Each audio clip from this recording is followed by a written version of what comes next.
17일 오후 3시 달빛교회 주일 예배 하나님께 드리도록 하겠습니다. 예배로의 부름으로 시작합니다.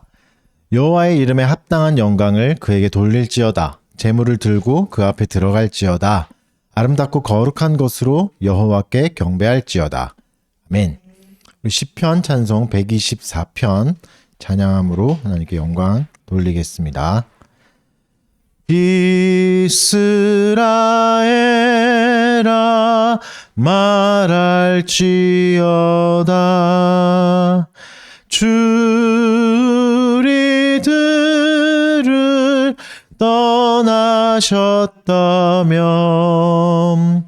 원수가 내게 노를 바랄 때 우리 영혼을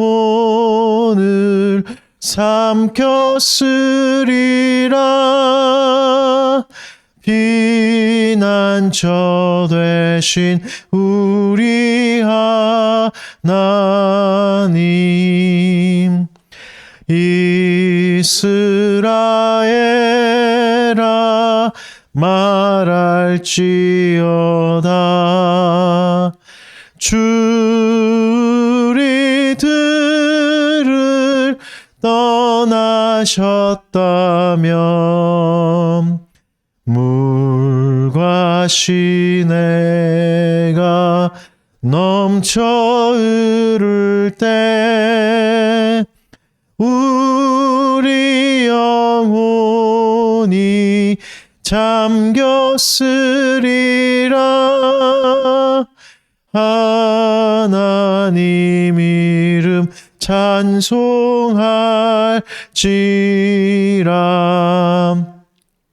우리 영혼이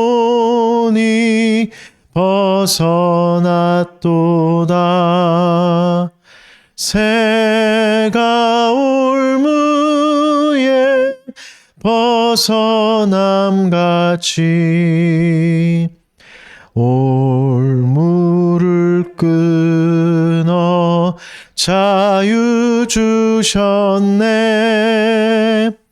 우리 도움은 천지 지으신 여호와 이름 위에 있도다. 아멘. 우리의 신앙을 사도신경으로 고백하겠습니다. 나는 전능하신 아버지 하나님 천지의 창조주를 믿습니다. 나는 그의 유일하신 아들 우리 주 예수 그리스도를 믿습니다.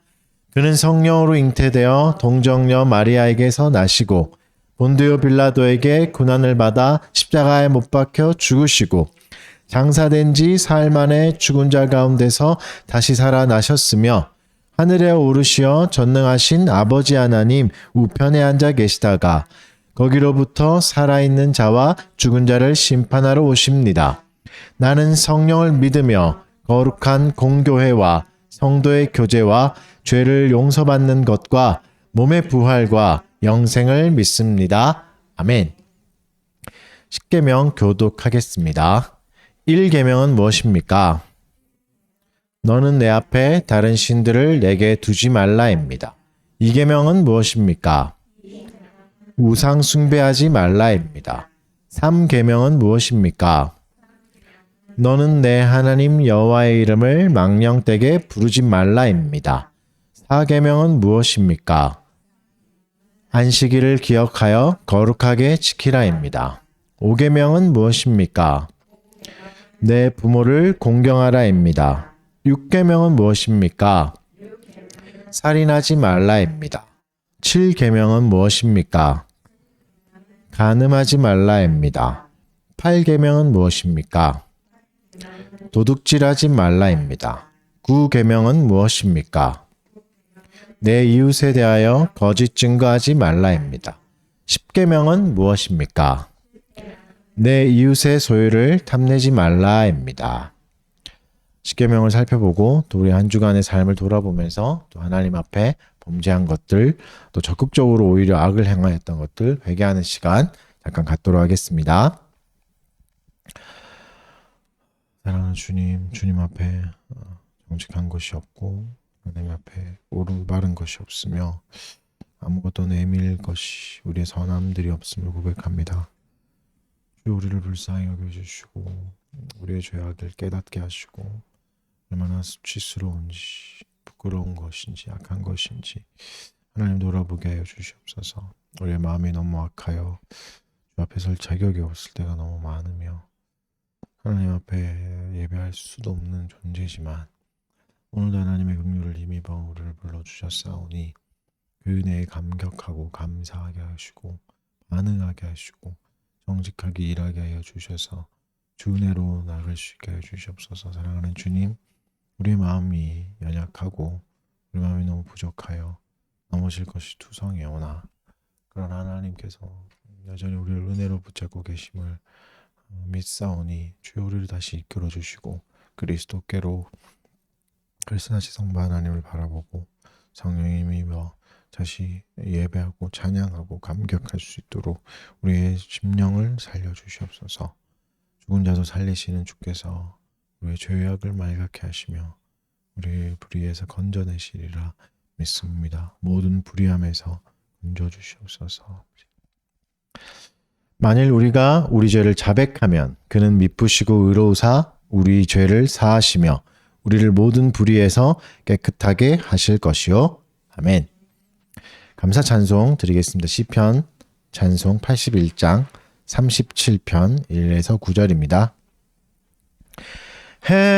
행악자를 인해 불평하지 말며 불의를 행하는 자를 투기하지 말라. 저희는 불같이 배임을 당하며 시든 나물과 같아서 쇠잔할 것이라. 주를 기뻐하라. 저는 내 마음에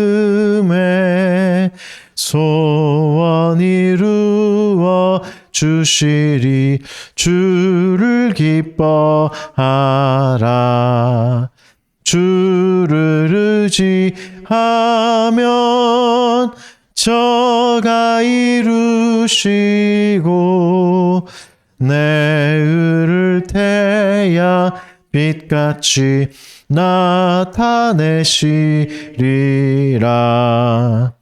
여호와 앞에서 참아 기다리라. 행악자를 위하여서 불평하지 말라. 대저 행악자는 끊어질 것이나 주를 기대하는 자는 땅을 차지하리. 아멘. 시간 제가 잠깐 기도하겠습니다. 사랑하는 주님 감사합니다. 하나님의 한량없는 은혜에 힘입어 또 우리가 염치불구하고 주 앞에 예배하러 나올 수 있게 불러주신 것 감사합니다. 하나님 우리의 부족함과 연약함 하나님이 너무나 잘 알고 계시오니 우리의 불의를 그리스도의 보혈로 덮어주시고 다시 한 번 더 그리스도의 능력이 힘입어 선함으로 하나님께 나아가는 은혜의 시간들 또 도전의 시간들 우리에게 있게 하여 주시옵소서. 사랑하는 성도들 한 사람 한 사람 기억하여 주시옵소서. 또 몸이 아파 함께하지 못하고 또 고향에 내려가 함께하지 못한 지체들이 있습니다. 어디 있던지 간에 동일한 삼위 하나님께서 동일한 은혜를 허락하여 주시옵고 있는 자리에서 보내신 자리에서 부르신 자리에서 예배자로 바르게 서가는 우리 교우들 되도록 도와주시고 인도하여 주시옵소서. 또 한 주간 힘들게 일하면서 또 고통의 시간을 보내고 힘겹게 이 자리에 나온 지체들도 있습니다. 위로하여 주시옵고 회복이 있게 하시고 쉼이 있게 하시고 하나님 말씀으로 채워주셔서 하나님 은혜 없이 돌아가지 않도록 오늘도 하나님이 긍휼로 채워 주시옵소서. 사랑하는 주님, 우리 사랑하는 교우들 한 사람 한 사람 우리가 서로를 돌아보게 하여 주시옵고 서로의 낯빛과 얼굴을 살피며 또 사랑으로 권면하고 서로를 따뜻한 눈으로 또 바라보고 말과 혀로만 사랑하는 것이 아니라 행함과 진실함으로 사랑하는 우리들이 되게 하여 주시옵소서. 또 새로운 직장을 허락하신 지체들이 있습니다. 또 그 새로운 길 앞에 또 도전 앞에 하나님 용기와 힘을 더하여 주시고 도울 자를 보내주시고 하나님 함께 하여 주셔서 새로운 곳에서도 잘 적응하게 하여 주시옵고 또 하나님 부르신 그곳에서 또 하나님 원하시는 그 모든 일들이 지체를 통해 다 일어날 수 있도록 도와주시옵소서. 하나님 또 이 시간에 말씀을 듣습니다. 우리의 마음을 새롭게 하여 주시고 또 깨끗한 밭이 되게 하여 주셔서 주의 말씀이 깊게 뿌리 내리는 은혜의 시간 되게 하여 주시옵소서. 감사드리며 예수님 이름으로 기도합니다. 아멘. 말씀 보겠습니다. 스가랴 12장이죠. 1절부터 14절 말씀.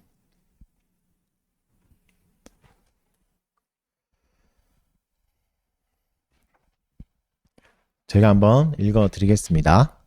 이스라엘에 관한 여호와의 경고의 말씀이라. 여호와 곧 하늘을 펴시며 땅에 터를 세우시며 사람 안에 심령을 지으신 이가 이르시되 보라 내가 예루살렘으로 그 사면 모든 민족에게 취하게 하는 잔이 되게 할 것이라.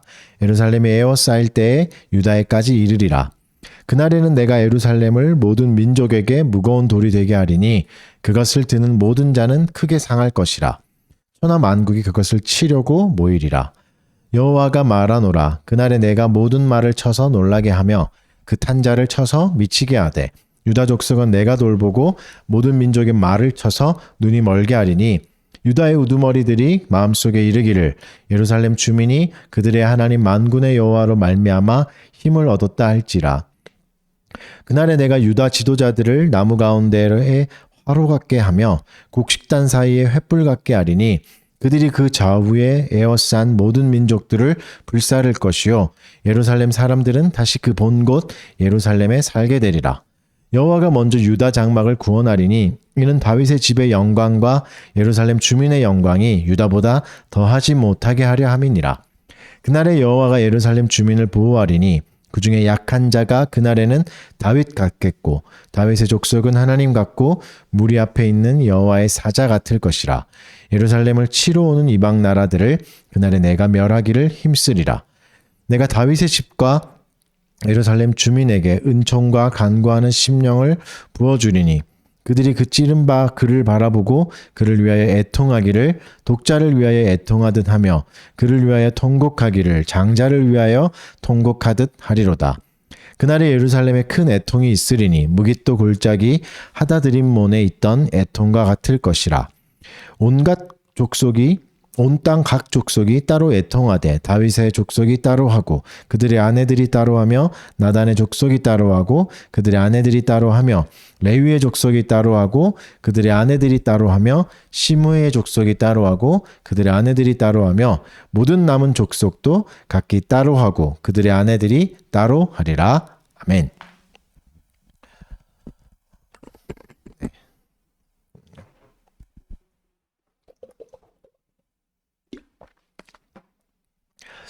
스가랴 12번째 시간입니다. 이제 끝이 보입니다. 2번밖에 안 남았습니다. 오늘은 12장 보겠습니다. 이제 우리가 이제 그리스도인으로서 이번 한 주도 다 열심히 이제 세상에서 살다가 이제 다 돌아오셨을 건데 사실 이제 그리스도인의 정체성을 가지고 살아가기가 힘들죠. 사회초년생 청년으로서의 정체성을 가지고 살기도 힘들잖아요. 서울에서 살아남기는 더욱 그렇고 근데 거기다가 그리스도인이라는 정체성까지 더해서 살아가야 되니까 사실 더 힘듭니다. 우리의 삶이.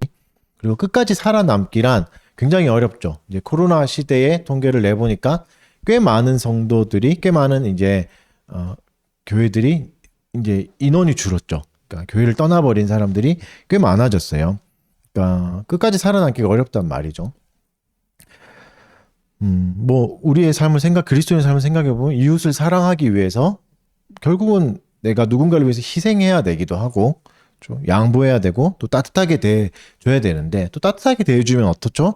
오히려 사람들이 우습게 여기죠. 양보하고 이렇게 배려하면 그리고 더 함부로 나를 대하기도 하는 거죠. 그러니까 이걸 몇 번 반복하다 보면 상처가 생기고 상처가 남고 그러다 보면 은혜가 충만할 때 했던 결심은 사라지고 어느샌가 모질게 변한 나를 발견하게 되죠. 그리고 그리스도인답게 살기는 이렇게 몇 번의 부침을 겪으면서 어느샌가 뭐 나태해지거나 잊어버리거나 포기해버리거나 아예 무관심해지는 그런 경우가 이제 많습니다. 그래서 이제 우리가 그리스도인답게 사는 것을 아름답게만 생각해서는 안 됩니다. 뭐 독야청청한 홀로 그냥 거룩하고 아름다운 모습을 유지하는 게 그게 그리스도인의 모습이 아닌 거죠. 그러니까 어떤 이들은 이런 오해도 해요. 그리스도인으로서 삶은 마치 화도 내면 안 되고 남에게 싫은 소리도 하면 안 되는 것 같은 그런 이미지를 갖고 있는데 그렇지 않습니다. 그거는 그리스도인에 대한 잘못된 그림이죠. 그리스도인도 화를 내도 됩니다. 화를 낼 수 있죠. 그리고 싫은 소리를 하며 거절할 수도 있습니다. 모든 걸 다 오케이 하는 그런 사람이 아닌 거죠. 그리고 용서하지 않아야 될 것도 있는 거죠. 모든 걸 다 용서하는 게 아니라. 그죠? 하지만 이제 우리가 가장 크게 이제 오해하는 것은 그리스도인으로서 사는 게 끝난다는 착각입니다. 그리스도인으로 사는 삶은 뭐 살다가 잠깐 포기할 수도 있어요. 포기할 수 있고 잠깐 멈출 수 있고 뒤돌아갈 수도 있지만 하나님의 은혜가 그리스도인으로 택한 자들을 그렇게 놔두지 않습니다. 반드시 돌이키고 반드시 돌아오게 합니다. 잠시 다른 길로 갈 수 있지만 심지어 배교까지 할 수 있지만 결국은 주께서 돌이키시는 거죠. 죽은 자도 살리시잖아요. 그 은혜로 우리를 회복시키시고 하나님 백성답게 살게 하실 겁니다. 이게 되게 중요한 결론이죠. 그래서 특히 오늘 본문은 그리스도인으로서 사는 것에 지쳐가는 또 힘이 드는 부침이 있는 사람들에게 큰 위로와 힘이 되는 본문입니다. 마치 어떤 분위기냐면 치열한 이제 게임을 한다고 쳐요. 이제 뭐 배구나 농구나 이런 게임을 할 때 경기를 할 때 감독이 이제 중간에 작전 타임을 부르고 선수들을 모아서 다시 이제 명령을 내리는 이렇게 하자 이렇게 하자 해서 작전 타임만 잘하면 분위기가 확 반전되기도 하잖아요. 네, 이런 타이밍입니다. 12장이. 예, 그래서 이제 그리스도인답게 살기를 포기했거나 좀 힘들어서 지쳐 있는 분, 또 잠깐 내려놨다면 오늘 본문에 집중해 보십시오. 잘 보십시오. 그래서 위로가 됐으면 좋겠습니다. 12장은 크게 이제 두 부분으로 나눌 수 있고 조금 더 세밀하면 세 개로 나눌 수 있는데 크게 나누면 이제 1절부터 5절까지 나누고 나머지 부분 이렇게 두 개로 나눌 수 있고 세 개로 굳이 나누자면 1절부터 5절 이제 여기는 이스라엘의 예루살렘의 적들을 물리치는 내용이고 6절부터 9절은 유다의 승리에 대해서 이제 말씀하시고 마지막에 이제 10절부터 14절은 예루살렘의 참된 애통 슬픔이죠. 애통이 회복되는 내용을 얘기하고 계십니다. 하나씩 잘 살펴보도록 하겠습니다. 먼저 이제 1절에서 보면 이제 요거는 좀 풀고 가야 되는데 여호와의 경고의 말씀이라는 구절이 나오는데 사실 좀 요 부분은 번역이 오해가 생길 수 있는 번역이에요. 무섭죠. 또 이제 때리는 말씀이구나 이런 생각을 하고 이제 보게 되잖아요. 저도 이제 그렇게 봤는데 근데 원문은 그렇지 않아요. 9장 1절 생각나십니까? 9장 1절과 12장 1절은 똑같은 단어로 시작합니다. 그러니까 9장 1절이 뭔지 아시죠? 여호와의 말씀이다 이렇게 하잖아요. 그러니까 12장 1절도 똑같아요. 여호와의 말씀이다. 그러니까 히브리어에는 경고라는 단어가 없는 겁니다. 그죠? 경고라기보다는 경고가 좀 첨가되어 있는 거죠.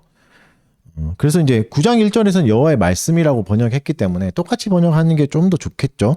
그래서 똑같은 말씀이 여호와의 말씀으로 보는 게 더 좋습니다. 물론 이제 경고란 말이 들어간 이유도 좀 이해는 가요. 왜냐하면 뒤에 나오는 내용이 유대인이 아니라 이방인들에게 유대인을 공격하는 사람들에겐 경고가 되긴 하거든요.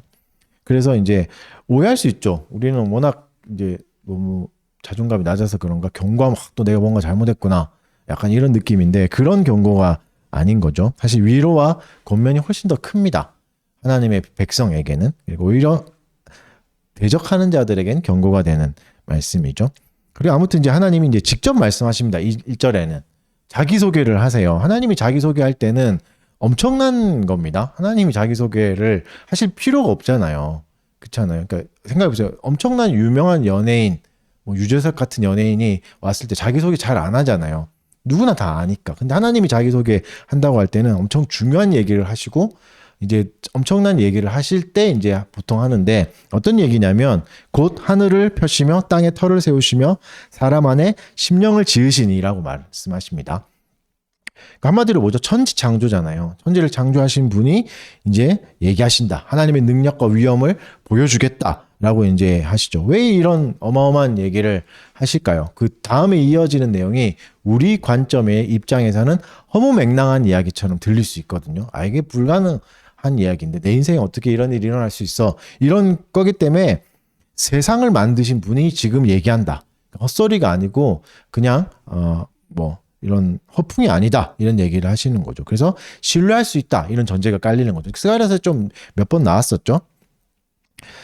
그리고 이제 또 뭐죠? 이스라엘이 지금 회복하는 장이잖아요. 12장부터 9장부터 14장까지는 이제 회복이 마치 창조하는 것과 같은 에너지와 능력이 든다. 이런 의미로도 이제 볼 수가 있겠죠.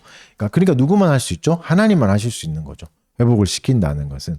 그래서 1절의 말씀을 그대로 받는다면 우리는 힘들고 지칠 때 하늘을 보고 땅을 보고 나를 지으신 하나님을 바라봐야 되는 거죠.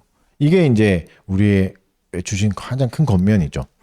그러니까 이 놀라운 하나님이 우리에게 무슨 일을 행하시죠? 이게 보면은 참 재밌는 표현들이 은유적인 표현들이 많이 나오는데 하나님이 예루살렘을 2절에 보면 취하게 하는 잔이 되게 하신대요. 취하게 하는 잔. 그러니까 취하게 하는 잔이란 이제 이스라엘 입장, 예루살렘의 입장이 아니라 적들의 입장이에요. 그러니까 적들이 전쟁을 하는데 술을 취하면 어떻게 되겠습니까? 전쟁이 안 되겠죠. 그렇죠? 술집에 비틀거리는데 무슨 전쟁 하겠습니까? 그러니까 다 넘어져 버리고 패배해지는 거죠. 그리고 잔은 지난번에도 말씀드렸듯이 하나님의 진노를 표현할 때 많이 쓴다고 했잖아요. 그러니까 그 잔을 먹은 자는 하나님의 진노를 받아서 그냥 쓰러지는, 비틀거리면서 쓰러지는 누구죠?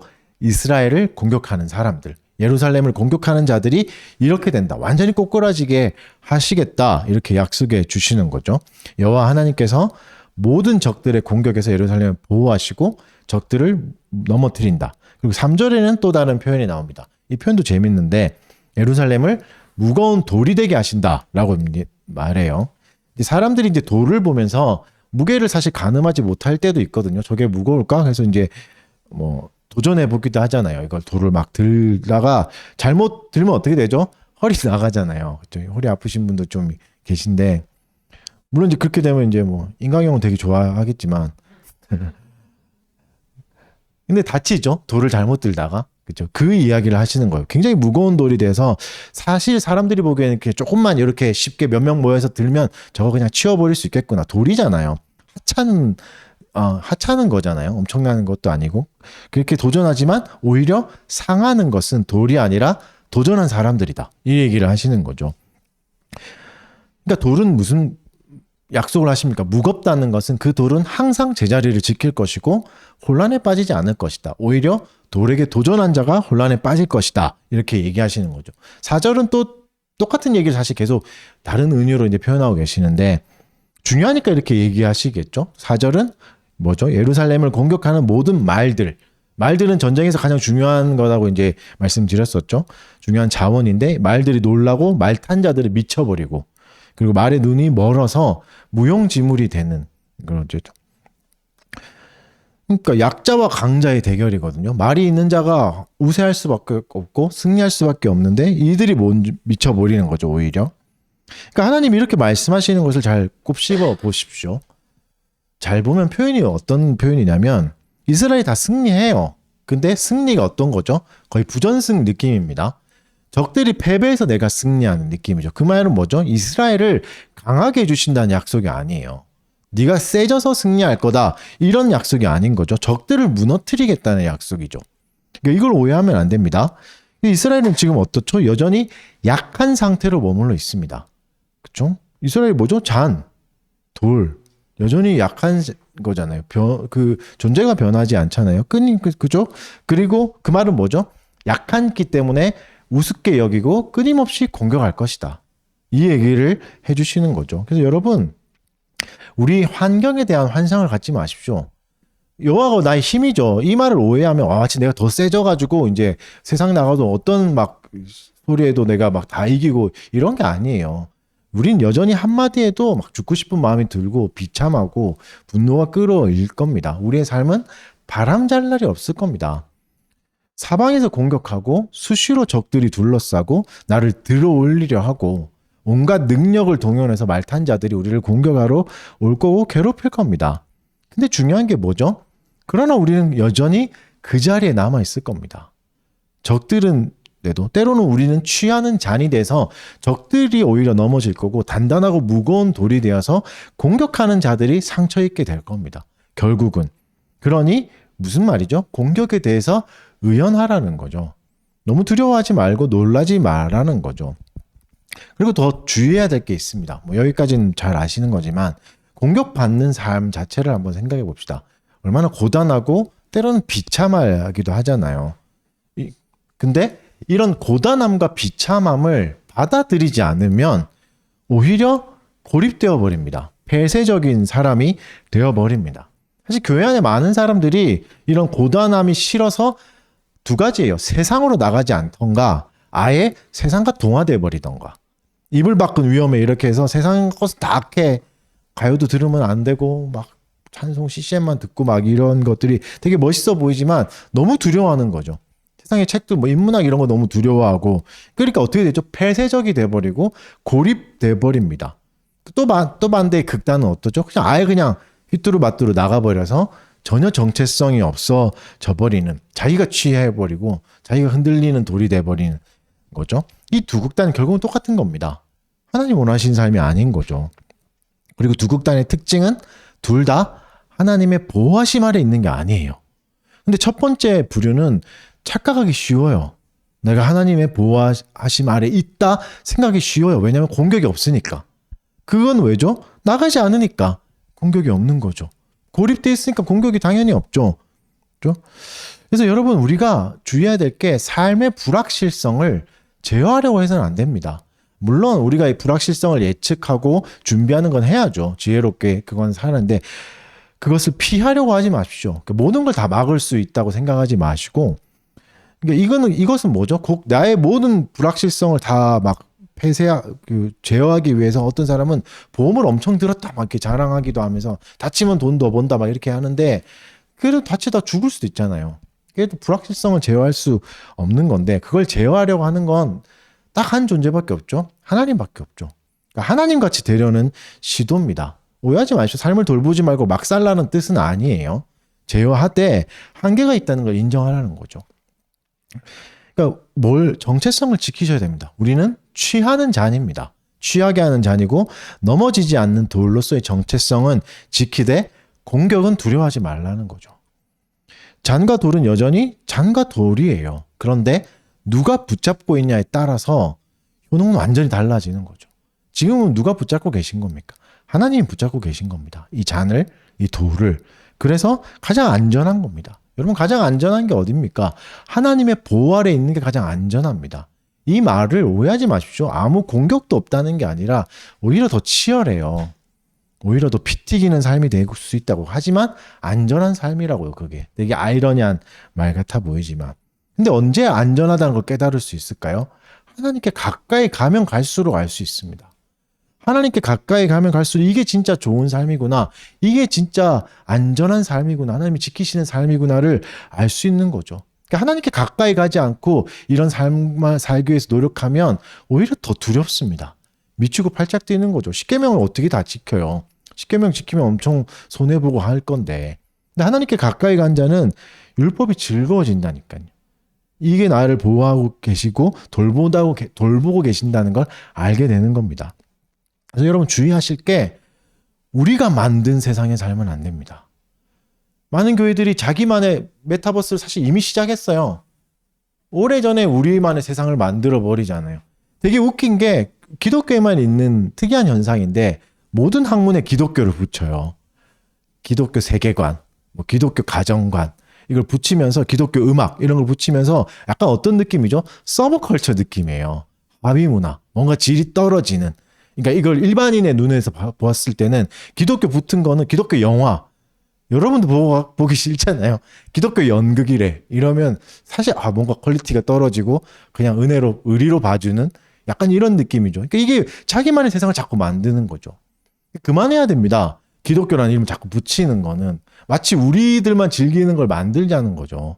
우리들만의 메타버스를 만들어서 그 세상에서 우리들만 살자. 그거는 말 그대로 메타버스 가상현실이에요. 진짜가 아니라고요. 우리는 이미 그게 익숙해요, 사실. 교회 다니는 사람은. 우리는 하나님이 만든 세상에서 살아야 됩니다. 그 세상에는 사기꾼도 있습니다. 가룟유다 같은 사람도 있고 배신도 있고 나를 욕하는 사람도 있고. 근데 이 세상을 만드신 분은 우리의 안전에 가장 관심이 많은 분이십니다. 우리를 지키시기를 가장 원하는 분이고 누구보다 우리를 소중히 여기시는 분입니다. 그분의 세상에서 살아야 되지 우리가 만든 세상에서 사는 것은 하나님과 무관합니다. 아무것도 아니게 되는 거죠. 물론 비참과 고단을 왔다 갔다 한 삶을 하나님이 지켜주십니다. 소용돌이 한가운데서 지켜주십니다. 그래서 이제 우리가 해야 될 대응이 뭘까요?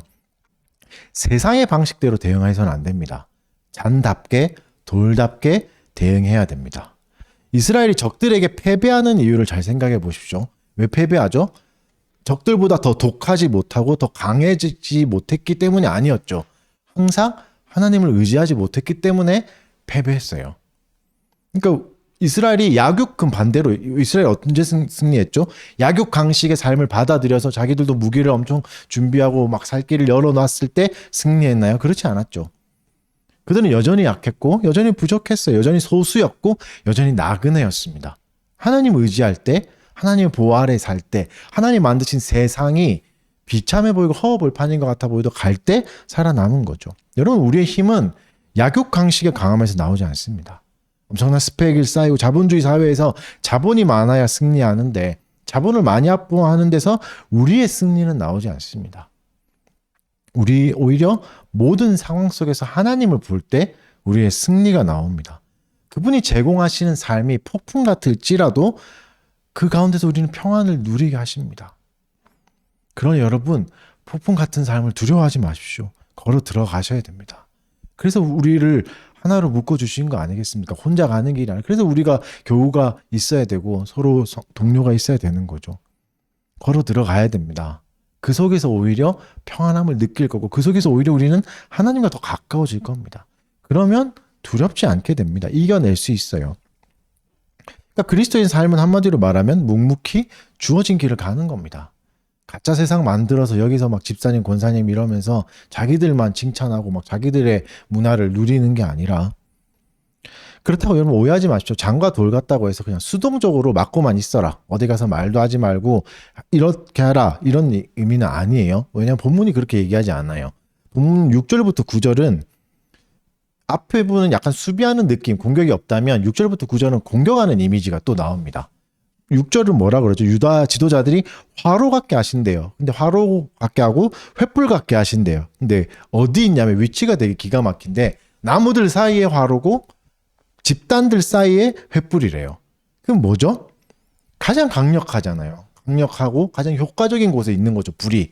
공격하는 불이. 나무들 사이에 불이 있을 때 위험하죠. 불 때문에 다 타버리고 볕단들 사이에 불이 있으면 다 타버리잖아요. 그리고 불은 구약에서 계속 나오지만 시간에서 나오지만 가장 강력한 공격입니다. 가장 강력한 아무것도 남지 않게 태운다 할 때 불로 태우신다고 하잖아요.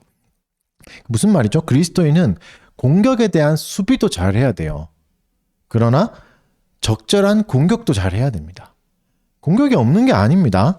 당하고만 사는 게 우리의 정체성이 아니에요. 본문은 분명히 곡식단 사이의 횃불이라고 말하죠. 곡식단 사이의 횃불. 여러분이 전쟁을 할 때 불을 놓을 때 어디 놓겠습니까? 곡식단 사이에 놓겠죠. 그럼 어떤 거죠? 가장 효과적으로 적절하게 공격하는 거죠. 가장 효과적인 극대화시킬 수 있는 효과적인 공격이죠. 그러니까 우리는 어떻게 공격해야 됩니까? 효과적으로 공격해야 됩니다.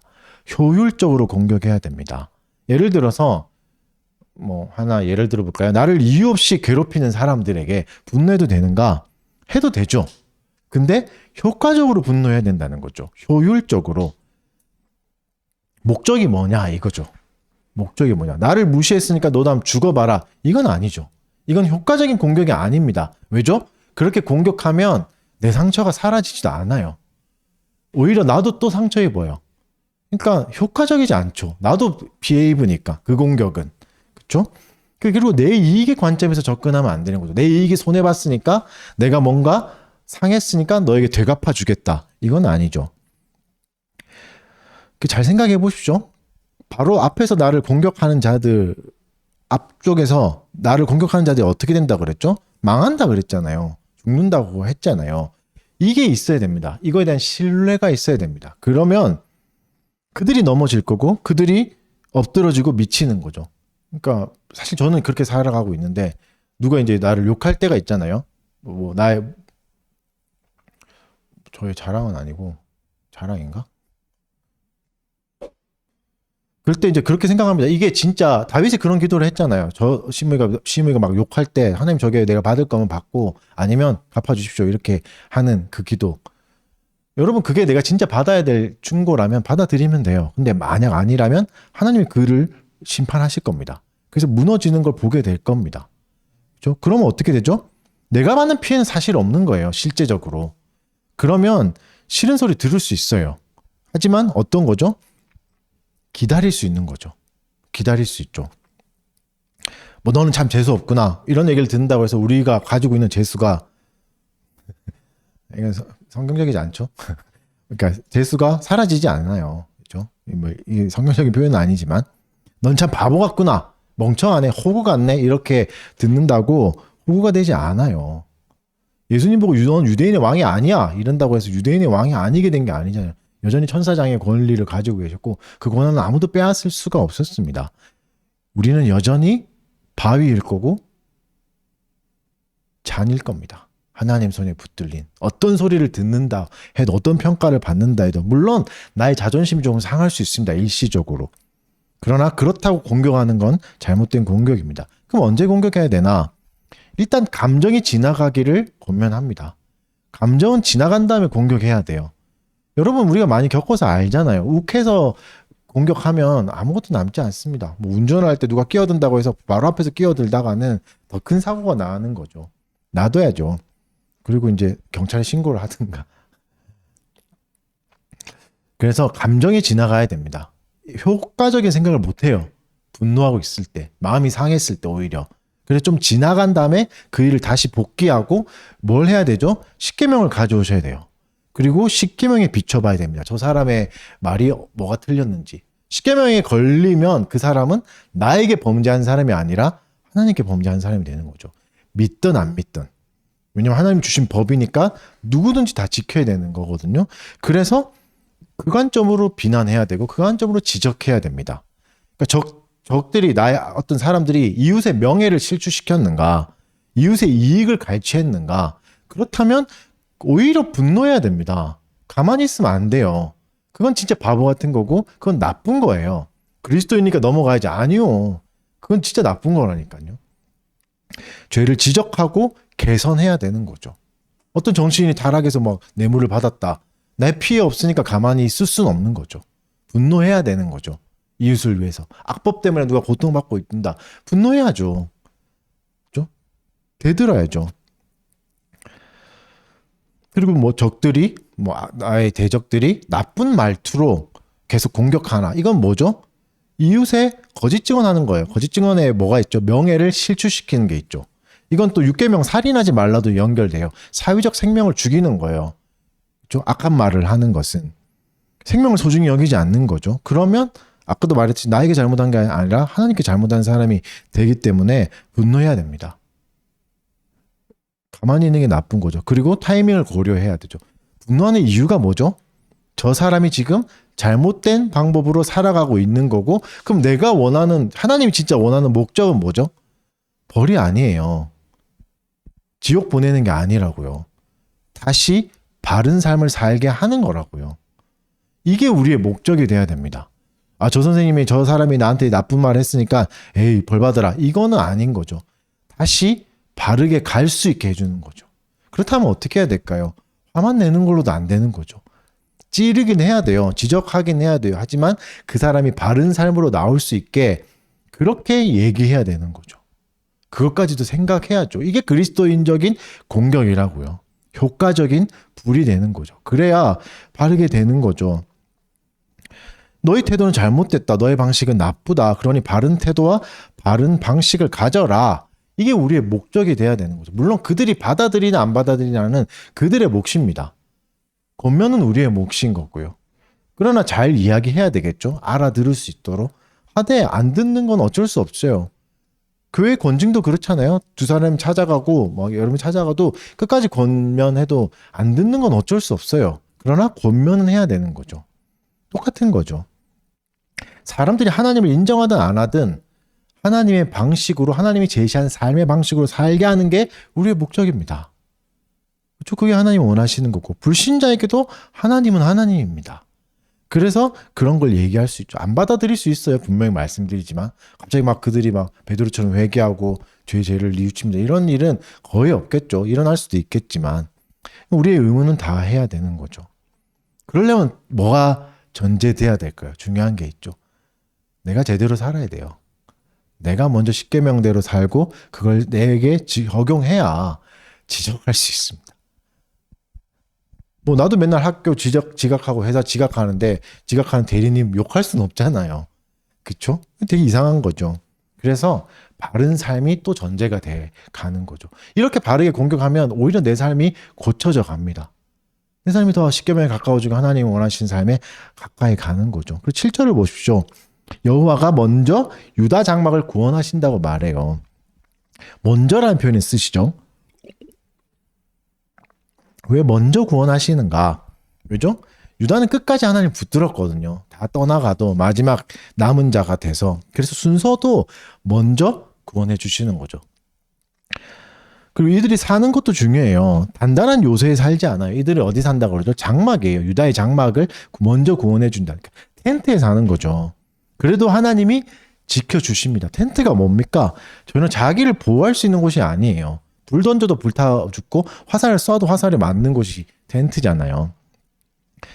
여기서 이제 우리의 공격의 또 다른 모습이 나옵니다. 우리가 해야 될 공격적인 모습이 있는데 장막에서도 우리를 지켜주시는 하나님 하면 우리는 어떻게 반응해야 됩니까? 감사해야죠.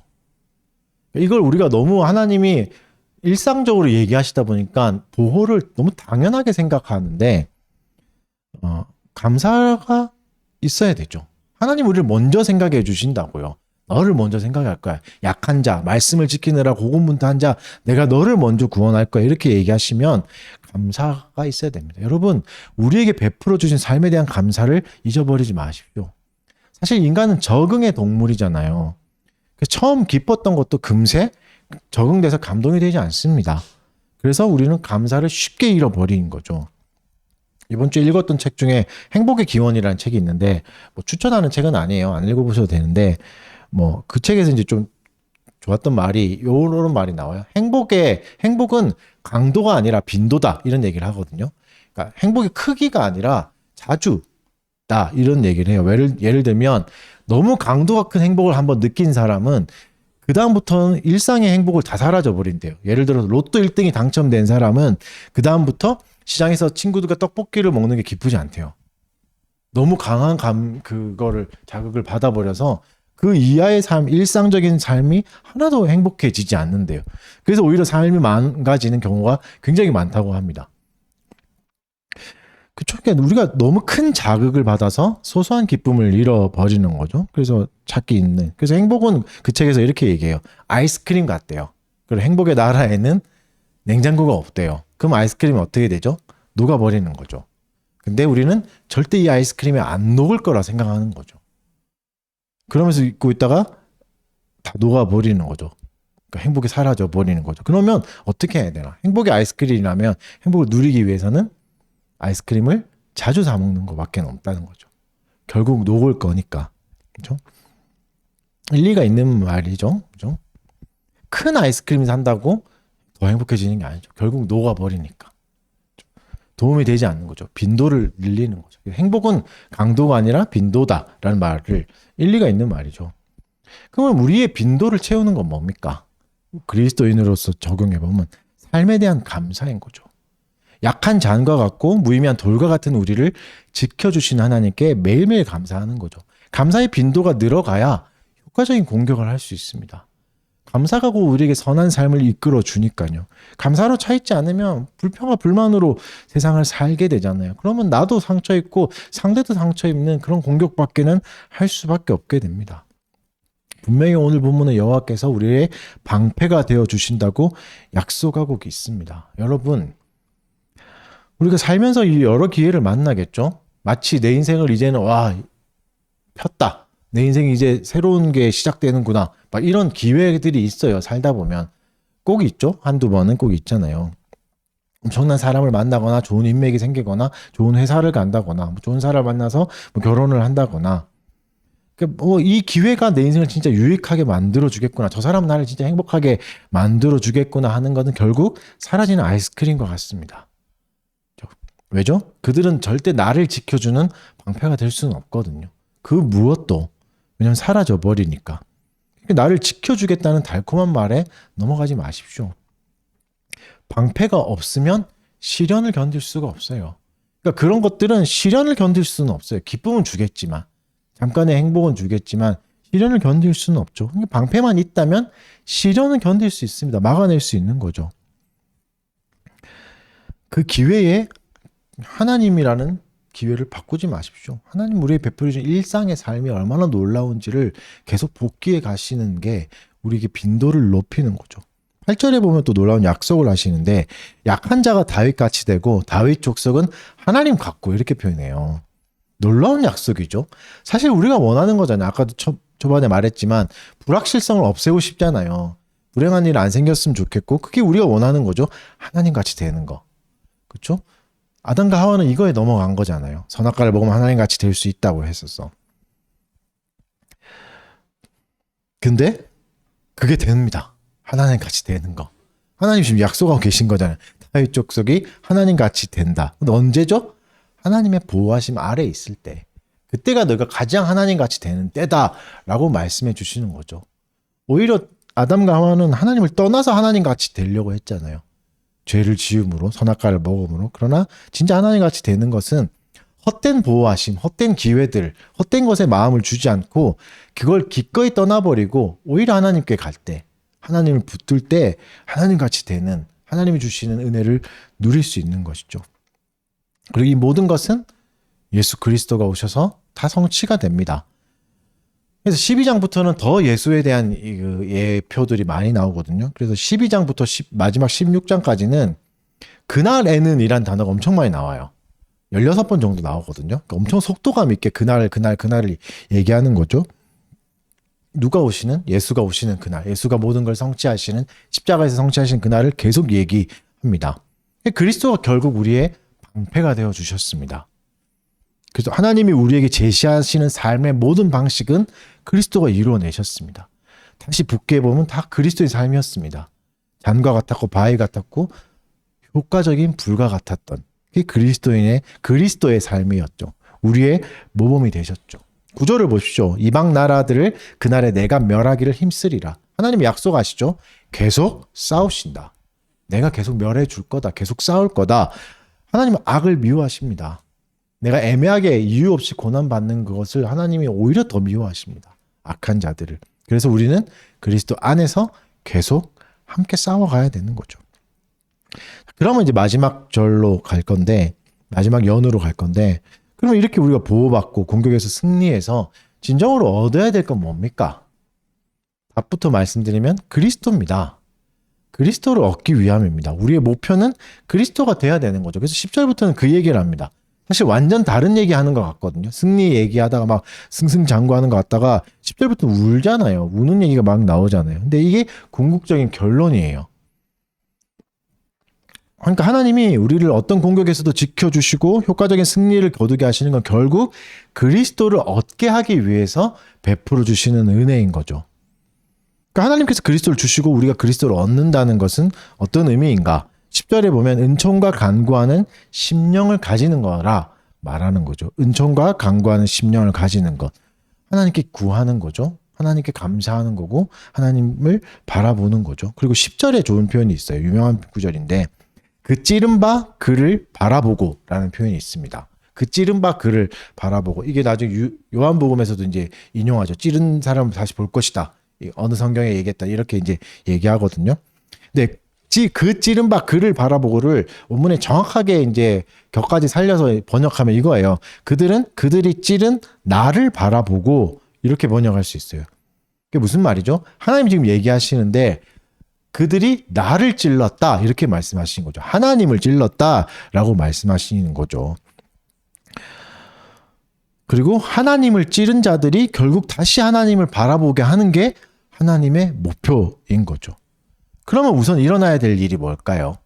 하나님이 찔려야 되는 거죠. 하나님이 찔려야 돼요. 영이신 하나님이 찔릴 수 없잖아요. 그래서 육신을 가지신 사람이 되신 거죠. 그리스도가 되신 거죠. 이것을 위해 하나님이 육신이 되셨죠. 우리를 얻기 위해, 우리가 하나님을 바라보기 하기 위해 하나님이 육신이 되셨죠. 찔려 죽기 위해 몸을 가지고 우리 곁으로 오시고, 또 어떻게 하시죠? 자기 육신을 유대인에게 맡겨버려요. 마음대로 해라. 죽일 테면 죽여라. 마음대로 해라. 전혀 따지지도 않고 싸우지도 않고. 이게 우리가 추구해야 될 삶의 방식입니다. 그분은 찔리기 위해서 살아가셨습니다. 때로 우리는 바보 같습니다. 호구 같다는 소리를 들을 수 있습니다. 그런데 그것을 위해 우리가 사는 겁니다. 그것을 위해. 그래야 하나님의 자비로운 성품이 타인에게도 전해지지 않겠습니까? 우리가 찔리며 살아야 찔려 죽기 위해 이 땅에 오신 분을 증거할 수 있지 않겠습니까? 예수님 비슷하게 흉내라도 내야 예수님을 얘기할 수 있지 않겠습니까? 그래서 여러분, 손해보는 걸 두려워하지 마십시오. 비난당하는 것을 아파만 하지 마십시오. 결국 하나님 뭘 약속하시죠? 그렇게 찌른 자들을 돌이켜 애통하게 하신다고 약속하시잖아요. 애통하는 일들이 일어나요. 근데 애통은 뭐죠? 사랑이 있어야 일어납니다. 애통은. 제가 이번 주에 엄청 슬픈 일이 있었는데, 여러분 진짜 눈물 흘릴 수 있는데 들으면, 제가 집에서 이제 빨래를 하는데, 이제 그날도 이제 상쾌하게 이제 빨래를 하고 이제 빨래를 세탁기에서 다 꺼내는데, 빨래통 안에 절대 있어서는 안 될 게 있는 거예요. 나의 무선 이어폰. 예.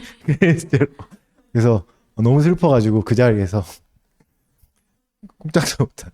이게 뭐죠? 왜 슬프죠? 사랑하니까 슬프고, 있어야 될 곳에 있지 않는 게 이상한 곳에 있으니까 더 슬픈 거잖아요. 그리스도를 보면서 이것들이 애통하게 된다는 건 사랑을 회복된다는 거고, 그리스도에 대한 지식이 생긴다는 겁니다. 그분은 십자가에 달리실 분이 아니었어요. 내가 달렸어야 되는 거죠. 이게 진짜 믿어지면 믿어질수록 그게 슬퍼집니다. 그리고 그리스도가 진짜 사랑스러워지고 사랑하게 되면 그분의 모든 삶에 가슴이 아파옵니다. 그분이 보여주신 모든 모범에 나를 감동시키는 거죠.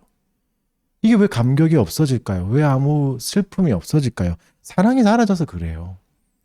사랑이 식어가는 거죠. 사랑이 너무 둔감해지는 거죠. 하나님이 이 방식으로 우리를 승리케 하신대요. 사랑을 주신대요. 하나님의 승리의 방식은 억압하고 막 눌러가지고 굴림에서 얻는 승리가 아닙니다. 애통이 회복되는 승리입니다. 오히려 찔려 죽으심으로 애통을 회복하시는 거죠. 세상의 논리로는 모순이에요. 안 찔려 죽는데 어떻게 승리가 돼요? 오히려 그 가장 약한 자가 찔려 죽으면서 어떻게 가장 약한 자가 모두를 굴복시킬 수 있겠습니까? 그것도 눈물로. 이게 하나님의 지혜라고 성경은 얘기하고 있죠. 지식인들이 알 수 없는. 이게 바로 십자가인 거죠. 하나님이 우리에게 은혜를 베풀어 주신 방법을 생각해 보십시오. 그분은 호구 정도가 아니라 자신의 육신까지도 마음대로 하라고 내어주셨어요. 말도 안 되는 법정에서 말도 안 되는 평가 받으면서. 그래서 우리 강팍한 마음에 감격을, 진실한 눈물을 회복시켜 주시는 거죠. 우리는 어땠습니까? 나의 연민, 나의 자아, 나의 손해에 대해서만, 나의 아픔에 대해서만 눈물을 흘렸던 우리를 이제는 그리스도를 위해 울게 하시는 거죠. 그리스도가 너무 귀해지니까. 그리스도가 어디 계셔야 되는 분인지 알게 되니까. 그리스도에 대한 우리의 사랑이 회복되고 더 커지는 거죠. 그리고 오늘 본문에 보면 각각 따로 이제 애통한다는 표현이 있잖아요. 이거는 공적인 예도입니다. 진짜 각 잡고, 그러니까 예도를 할 때는 부부도 따로 방을 쓰는 거죠. 기쁨을 전혀 누리지 않는 슬픔. 이게 뭐죠? 이게 우리에게 주시는 은혜예요. 우리 인생의 스피드에 너무 길들여져서 슬퍼할 수 없게 돼버렸거든요. 기쁨만 찾잖아요. 짜릿한 거, 좋은 것만 찾잖아요. 그런 우리들이 진짜 각 잡고 바르게 슬퍼하게 해주시는 거죠. 여러분, 나의 죄악 때문에 슬퍼해 본 적 있습니까? 고쳐지지 않는 죄악 때문에 괴로워해 본 적이 있습니까? 이기적인 사람 때문에 분노하고 막 억울해서 울어본 적은 있겠지만 나의 비참함 때문에 울어본 적은 거의 없죠. 근데 그리스도가 우리 안에서 이 일을 하신다고 말씀해 주시는 겁니다. 그리고 이때 뭐가 회복되냐면 진정한 예배가 회복됩니다. 족속들에 대해서 얘기하는데 유다 족속, 나단 족속, 레위 족속, 시므이 족속이에요. 뭐 많은 썰이 있겠지만 그 중에 하나만 얘기해 보면 유다는 왕의 족속이고 레위는 제사장 족속이잖아요. 나단은 선지자가 또 나왔고 선지자의 족속이고 시므이는 성전 음악을 감당하던 이렇게 공동원을 만들면 다 예배에 관련된 사람들이거든요. 이들이 애통한대요. 그러니까 예배에 대한 자신의 잘못됨을 돌이키기 시작하고 예배가 회복되는 거죠. 그리고 결국 뭡니까? 우리 삶에 고군분투하는 그 희생 자체가 예배가 되는 거죠.